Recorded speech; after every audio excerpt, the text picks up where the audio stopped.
Building a championship roster in professional football is a challenge at any level, but it's a special challenge in the world of Arena Football 1. As soon as the final curtain dropped on the Firebirds' Arena Crown win over the Nashville Cats, Albany head coach and general manager Damon Ware was back on the trail, trying to find, in his words, 35 starters to bring to Albany and win yet another championship.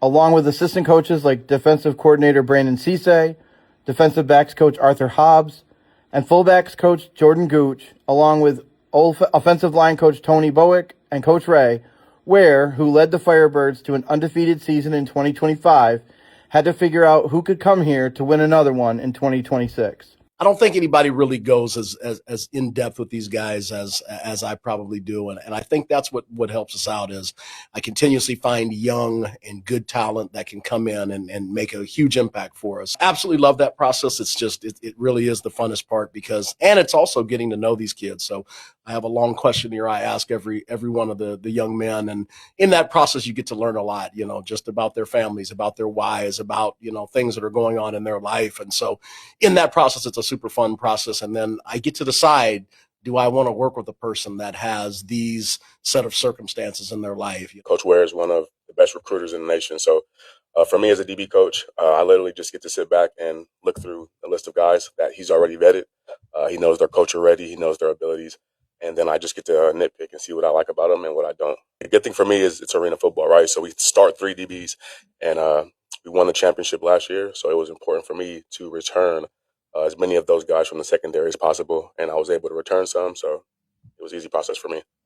Yeah, definitely Coach Ware makes it really easy for us. He's picking some very high-level guys who have had some good careers so far. One thing that we're always looking for from the fullback position is you've got to be able to protect the quarterback first. This is a passing first game. So that's usually the first thing we're looking for. We're looking for guys who have some good habits that can carry over to this game.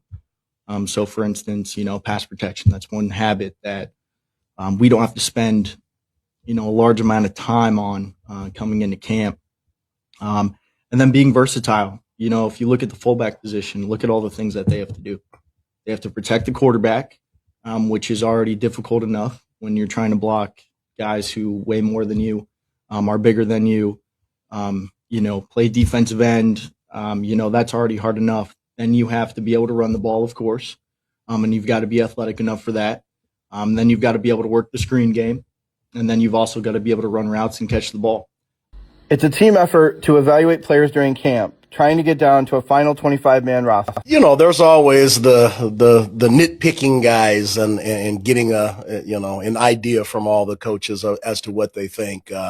We meet on personnel every single day, and I like it that all of them can contribute to the conversation. So I want to hear, what Coach Hobbs has to say about a receiver from his standpoint of what he's doing. I want to hear, again, from Coach Cisse about what he looks at the offensive line position, and vice versa. From the offensive side, we want to look at the DBs. We really want an open dialogue of how we're picking these guys. We want to nitpick them. There's so many good athletes out there in the country. There's so many schools out there that are playing football.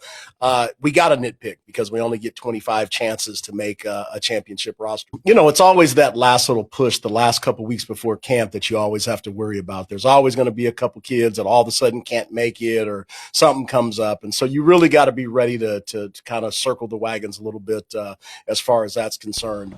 Ware and the coaches work all offseason to get the perfect mix of players into camp, but it doesn't always work out that way. Plans can be ruined in a multitude of ways, so Ware always has a plan A, B, and C in the bag. The 35 guys we brought in, I don't think anybody completely disappointed. There's always those 1 or 2 guys that it's just kind of like, again, your film was a lot better than what you're putting on field, and that could be a multitude of reasons. I think the guys were meshed together pretty well, actually. If you look at the guys that we retained, we brought back Marcus Smith, who's obviously one of our captains in the secondary, as well as the defense, and we brought back Trey Wortham, who was a rookie last year, so he still came in with that rookie mindset.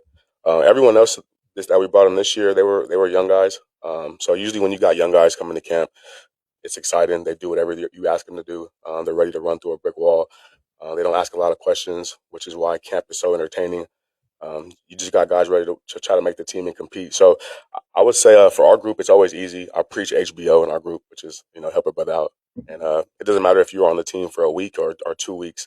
The moment you get here, you're on the team. Once you wear the same jersey as us, the same practice jersey, you're on the team. So we help you out no different than anyone else who was here longer than you. For Ware and the coaches, competition is the ultimate factor. In short, the best players will always be on the field. I think the competition just breeds itself. I think me personally, what I coach and what I preach in my room is the best guy's going to play. So it doesn't matter if you've been here for 10 years, 5 years, 2 days, the best guy's going to play, and the guys know that. And like Coach Ware said, we bring in guys from everywhere, Michigan State, all these D1 schools, and they just compete with each other because of where they came from. And it just, competition just breeds competition. So it was very easy for me. The process is easy. I just, I coach, stand back and watch these guys go out and do what they got to do.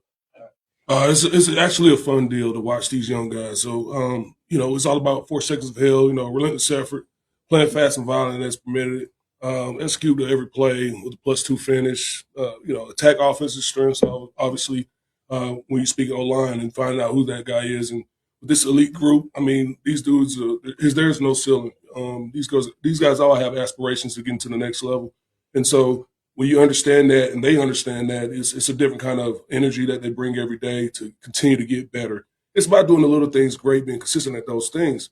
And you got to be able to be coachable enough. So, when we have these great, talented guys that come in, we as coaches have to sit here and say, hey, I know you've been told you're great and you've been good, but hey, you got work to do. So, and these guys are open to that. So that's a really good thing. And it's all about brotherhood too. Brotherhood is everything. So being able to get these guys year in and year out to come together, that's the main thing. I get a lot of questions about just winning championships, and it's about family, right? So X's and O's, yeah, that's what comes with it. We all play football here.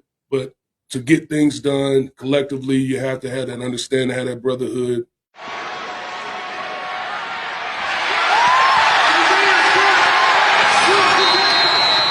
Yeah, it's rare for us to bring back as many guys as we did offensively. But for all the guys, if you talk to them, they're all going to preach the language. There's certain aspects that we have to be. One is consistent. That's probably one of the most important things. The second being efficient, and then the third is just being predictable. We want predictable outcomes all the time. After the undefeated championship season in 2025, one goal for the coaching staff was to return as many pieces as possible for 2026. Keeping an offense together that just went undefeated was huge for us. And so obviously we thought several of those pieces were going to be in the UFL this year. UFL made a bunch of changes, and it kind of prevented them from getting a true opportunity. So when we were able to get all those guys back, and that came in kind of late, so we weren't expecting that going into the offseason. But, when that all came together, it makes it a little bit more simple. Obviously, you've got guys that understand the process, they understand the culture, and they can kind of help with the younger guys. And so, but all of our young guys were really, really good.